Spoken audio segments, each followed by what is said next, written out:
5वी नंतर काय हिंदी चित्रपट सृष्टीमध्ये जाणार आहेत पोरगा? कोणासाठी शिकायचं? हिंदी भाषेबद्दल मला वाईट नाही वाटत.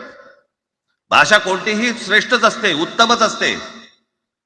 मग ती मराठी असेल, गुजराती असेल, तामिळ असेल, पंजाबी असेल, बंगाली असेल, हिंदी असेल, अजून कुठचीही असेल. एक भाषा उभी करायला खूप प्रचंड तपश्चर्या लागते, खूप लोकांची मेहनत असते. एक लिपी उभी करायला खूप प्रचंड ताकद लागते.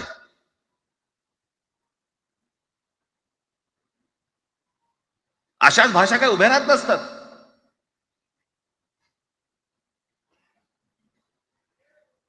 आणि या भाषेचं नवीन कुठून आणलं? त्या दिवशी अमित शहा म्हणाले ज्याला इंग्रजी येतं त्याला पुढे म्हणे लाज वाटेल, म्हणे मला इंग्रजी येतं. अरे तुम्हाला नाही येत?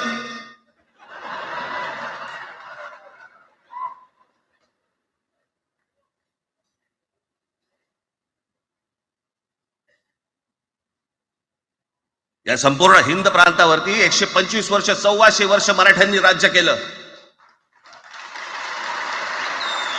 1400 वर्ष इतक्या राज्यांवरती आम्ही राज्य केलं. त्यावेळेला राज्यच नव्हती, पण जे प्रदेश होते त्याच्यावरती राज्य केलं. आम्ही मराठी लादली गुजरातवरती, मध्य प्रदेशवरती, राजस्थानवरती, पंजाबवरती, इतर सगळ्या प्रांतांवरती जिथे जिथे म्हणून अटोकपर्यंत पोहोचले होते मराठा साम्राज्य. आम्ही लादली. अरे हिंदी भाषा आहे, 200 वर्षापूर्वीची भाषा आहे, महाराजांच्या काळात पण नव्हती.